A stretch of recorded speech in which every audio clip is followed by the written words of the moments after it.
Well, apart from that breeze that we mentioned earlier, we don't have too bad of a day out there. Highs getting back close to 60 degrees. A pretty nice spring-like day to celebrate St. Patrick's Day. And then tonight we're actually going to be pretty nice. Those temperatures are staying fairly warm and mild, and the overnight staying mostly above freezing across the area. Some locations near and north of I-94 staying close to that freezing line, but we'll have those winds lighten up overnight. They are going to increase though as we head back into Tuesday.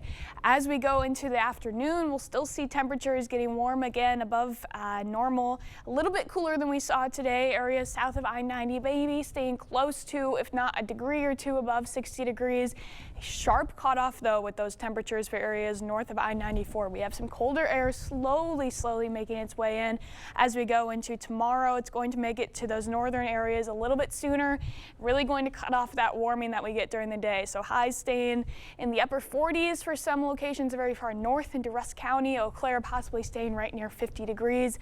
And those temperatures are going to fall Tuesday evening, and they're going to continue to fall all the way through the day Wednesday. Already by 1 a.m. going into Wednesday morning, seeing temperatures getting into the 30s for the most part across the area. They'll stay steady in those mid and upper 30s out there as we head into the afternoon. This is usually when we start to feel those temperatures warming up, but they're going to continue to fall throughout the rest of the day. Areas just north of I-90 getting below freezing. Those temperatures are going to make a big impact on the precipitation that we have coming in the way, on when you're going to see snow and when you're going to see rain, and when you could see a little bit of a mix of the two. So we'll get into that in a second, but it's a good reminder that it's still going to be breezy tomorrow and then windy as we go into Wednesday. So again, I mentioned winds lightening up this evening and overnight. Really won't see too much of a wind out there, but they'll kick back up again tomorrow morning, 9 a.m. seeing wind gusts around 15 to 20 miles an hour. Those will continue to increase as we head towards the afternoon, as they typically do.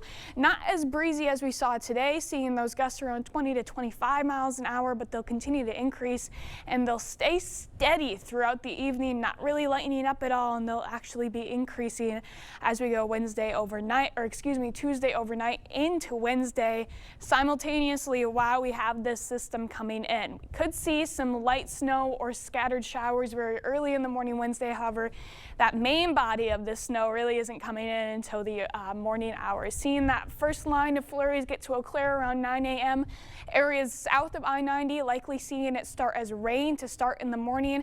Going to take a little bit for those temperatures to cool as well. Still sitting in the mid 30s for areas south of I-90 around 11 a.m. But during that morning, heavy and wet snow will be falling for areas north of I-90. Not fun snow either, going to be heavy snow rates, and again, paired with those gusty conditions, going to make for some hazardous travel out there. Starting to see some snow mix into La Crosse around 2 p.m. in the early afternoon.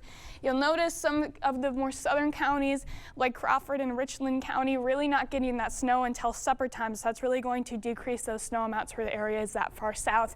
Otherwise, it really moves out of the way as we go into the early hours of Thursday. So it's going to be a mostly all-day event for some locations as we go into Wednesday. Here's a look at these snow amounts. Again, the main area of uncertainty with this is going to be where we get those heavy rates of snow falling in the late morning hours. When we get that transition from rain to snow too, could cause for some issues. So that's where our largest uncertainty is. Sharp drop off in those temperatures, potential for some heavy snowfall. But again, good to keep in mind that even though it could be calling for that much moisture to produce 6 to 8 inches, it's going to be that heavy wet snow, so it really starts to compact pretty quickly, and it might not actually look like we get that much on the ground. Hopefully it will melt off somewhat soon because we'll be above freezing, but it's not really going to be those 60-degree temperatures that we have. So get out there and enjoy it today and tomorrow, because we have winter coming back. We had such a nice taste of spring. It's going to be so hard to get back in winter mode. It's the third taste of winter we have, if you're keeping track. Hopefully it's our last go, but hopefully. who knows. Thanks, Nicole.